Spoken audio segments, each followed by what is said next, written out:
Here are my notes.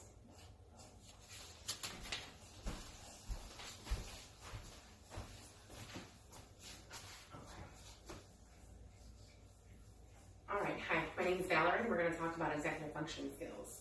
Do any of you know somebody who constantly struggles to show up on time, complete tasks, start tasks, manage appointments, meet deadlines? Does it ever make you laugh, giggle, or be like irritated with another human being about these behaviors? What that is basically a lack of effective executive functioning skills. People who are in the medical, educational, or like psychological fields of study might be more familiar with the term, but let's talk about what they are. Okay, so what are executive functioning skills and how are they important to us? Let's discuss this subject a little bit. Executive function skills include organizing tasks, setting priorities, and starting tasks. And according to an article by Butterfuss, it pertains like focusing, shifting attention, sustaining attention on tasks, regulating their own alertness, and capability of staying on task when set to task.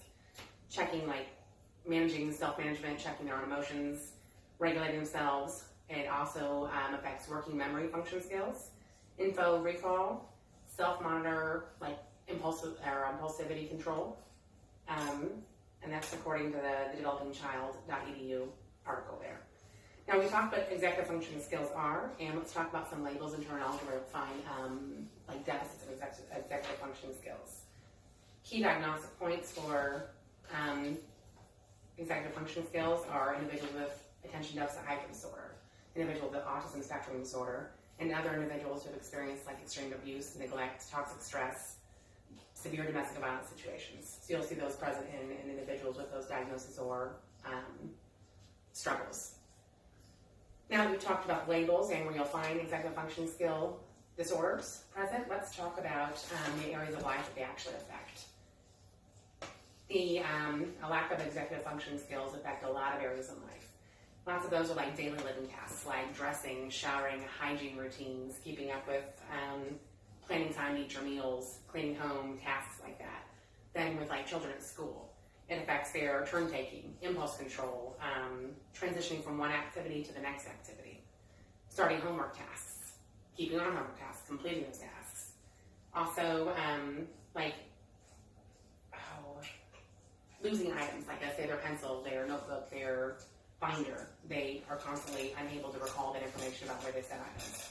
And then it affects individuals at work, like adults at work. They're always constantly rushing, and like doesn't matter how fast they rush, they're always late. They can never plan for adequate timing.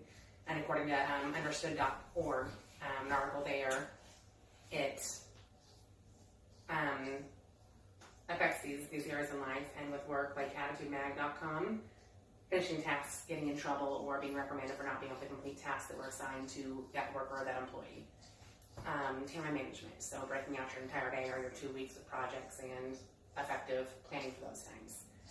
And according to another article at understood.org, social interactions are also heavily affected.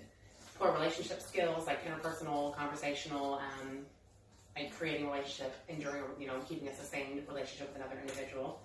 Social emotional outbursts, like being perceived as mean or hostile when actually was an issue controlling a social emotional cursor. Individuals struggle like in the social aspect with like being able to see alternate viewpoints or being so rigid that they can't accept an alternate viewpoint. Social interventions or social interactions like impulse control, inappropriate behaviors in social settings. People are perceived as having like zero filter and might be considered weird or like ostracized by other individuals. And now that we've talked about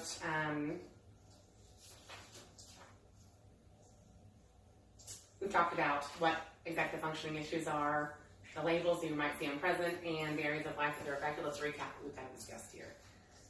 They're important, executive functioning skills are important to organize life, tasks, those things, social, emotional life aspects, and manage your own behaviors within life and tasks in there. A decrease in executive functioning skills are obviously, we talked about they're present in individual with attention deficit hyperdisorder, autism spectrum disorder, and other abuse and neglect, like, we talked about the toxic stress, domestic violence, those kinds of issues. A lack of these skills affect school, work, and social realms in life. Think back to the person that we talked about at the beginning of the conversation, the person who's like always rushing, who can't show up on time, who can't complete those tasks. Now that you've had some more information about, the importance of executive function skills and how they play roles in our lives, maybe you can make sense of that person's behaviors or, why those situations maybe won't be as, easy to laugh or be irritated with that individual.